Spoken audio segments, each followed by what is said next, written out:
आज आम्ही सर्वांनीच या ठिकाणी कुलदैवत ज्योतिर्लिंगाचं दर्शन घेऊन अतिशय चांगल्या मुहूर्तावर आज सर्वांचे सह्याद्री सहकारी साखर कारखान्यासाठी अर्ज भरलेले आहेत आणि बऱ्याच वेळा दिशाभूल करण्याचा या ठिकाणी प्रयत्न केला जातो। परंतु जे काय आज उत्स्फूर्तपणे या ठिकाणी एवढ्या मोठ्या प्रमाणावर विरोधकांनी अर्ज भरण्याची मला वाटते सह्याद्री सहकारी साखर कारखान्याच्या इतिहासातील ही पहिलीच वेळ आहे। आणि परवाच जे चेअरमन आहेत त्यांनी सांगितलं की या ठिकाणी सभासद या ठिकाणी चेअरमन बनवणार आहेत। तर सभासदांनी जो निर्णय घेतलेला आहे आणि जे आज चेअरमन आहेत त्यांना माजी चेअरमन करण्याचा आणि नवीन या ठिकाणी सर्वसामान्य शेतकऱ्याचा मुलगा या ठिकाणी चेअरमन व्हाईस चेअरमन करण्याचं या ठिकाणी संकल्प सभासदांनी केलेला आहे। त्या माध्यमातूनच एवढ्या मोठ्या प्रमाणावर आज या ठिकाणी अर्ज दाखल झालेले आहेत। दादा, कारखाना विस्तारीकरणाचा मुद्दा वारंवार विद्यमान चेअरमनच्याकडून घेतला। विस्तारीकरण खरंच योग्य पद्धतीने झाले असं वाटतंय तुम्हाला? आता जर त्यामध्ये आपण जर पाहिलं तर हे ज्यावेळेला सहकार मंत्री होते त्यावेळेला यांनी विस्तारीकरणाचा निर्णय घेतला, यांच्या सहीनच तो निर्णय झाला। परंतु आज इतर कारखान्यांचे एक्सपान्शन 250 कोटीमध्ये 12,000 ते कारखाने चालू होऊन 2 वर्ष 2 सीझन घेतले। त्यांच्या बरोबर या ठिकाणी या कारखान्याचा एक्सपान्शनचा निर्णय घेतला गेला। परंतु आज 3 वर्षामध्ये या ठिकाणी हे एक्सपान्शन आजपर्यंत तरी काही चालू झालेलं नाही आणि इतर कारखान्यांचं 250 कोटीमध्ये 12,000चं एक्सपान्शन झालं। इथं जवळपास त्याच गोष्टीसाठी 418 कोटीचा DPR तयार होऊन त्या ठिकाणी एवढ्या मोठ्या प्रमाणावर त्यामध्ये खर्च झाला।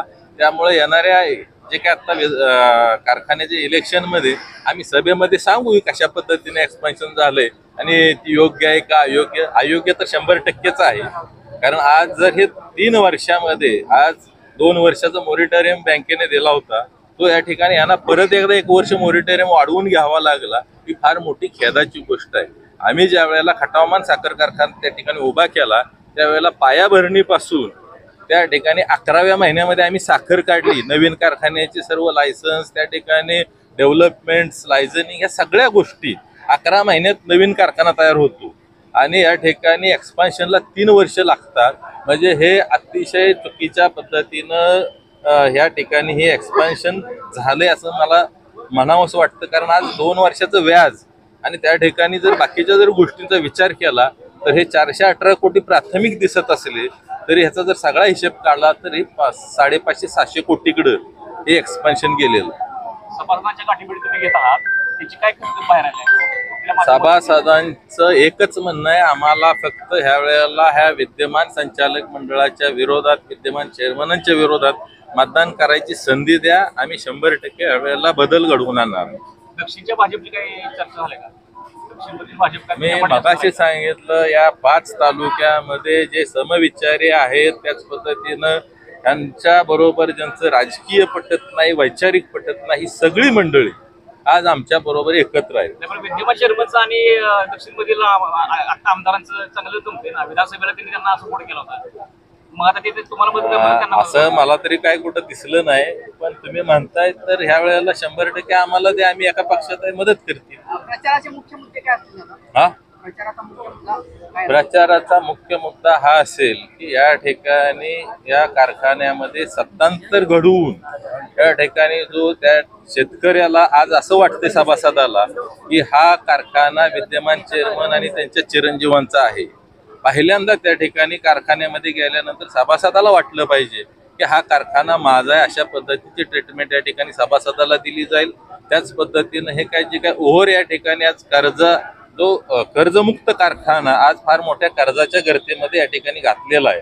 हा कारखाना अतिशय चांगल्या पद्धतीनं फुल इफिशियन्सीनं चालवून या ठिकाणी तो परत एकदा सुस्थितीमध्ये आणून याच्यावरचं कर्ज लवकरात लवकर कशा पद्धतीनं कमी होईल, शेतकऱ्यांना चांगल्या पद्धतीचा दर कसा देता येईल आणि आज जो काही इथं पॅटर्न झालाय की सभासदाचा ऊस 21 महिन्यानं 22 महिन्यानं पेटवून न्यायचा, तर त्या बाबतीत आज जे काही एक्सपान्शन या ठिकाणी झालेलं आहे त्या माध्यमातून सभासदाला प्रायोरिटी देऊन त्या ठिकाणी सभासदाचा ऊस कसल्याही परिस्थितीत 17-18 महिन्यामध्ये कशा पद्धतीने नेता येईल आणि त्याला ज्या पद्धतीने सभासद म्हणून त्याचे जे काय त्याला मिळायला पाहिजे, जे काय त्याला त्याचे हक्क आहेत ते 100% आम्ही मिळवून देऊ। त्या ठिकाणी साखरेचा एक त्यांनी मुद्दा मांडला की एप्रिल नंतर आम्ही फ्री देणार आहे, परंतु हे आमचंच संचालक मंडळ त्या ठिकाणी येणाऱ्या एप्रिल महिन्यात साखर 100% फ्री देणार. विरोधकांचा आरोप आहे. त्या बाबतीत जर तुम्हाला सांगायचं म्हणलं तर शेजारी कृष्णा कारखाना जे चालवत आहेत त्यांचा एक खाजगी कारखाना आहे, ते सुद्धा चांगल्याच पद्धतीनं तो कारखाना चालवत आहे. ते त्याच्याबरोबर जात असतील त्यामुळे ते स्पेसिफिक तुम्हाला म्हणतात ना.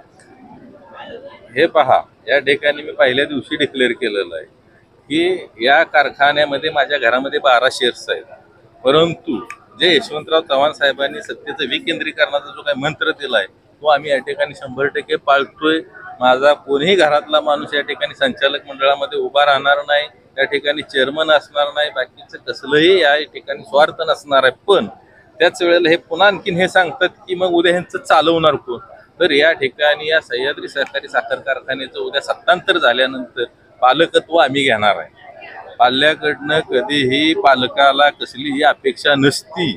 अतिशय निरपेक्ष भावनेतून ही सह्याद्री सहकारी साखर कारखाना जो चव्हाण साहेबांनी हा काढलेली संस्था आहे हे अतिशय चांगल्या पद्धतीनं येणाऱ्या काळामध्ये नावारूपाला आणण्याचं या ठिकाणी आमचा निश्चय आहे. आणि हे महाराष्ट्रातील येणाऱ्या काळामध्ये, महाराष्ट्रात नाही तर देशामध्ये एक अग्रगण्य संस्था म्हणून उदयाला आलेले आपल्याला सत्तांतर झाल्यानंतर सह्याद्री पाहता येईल.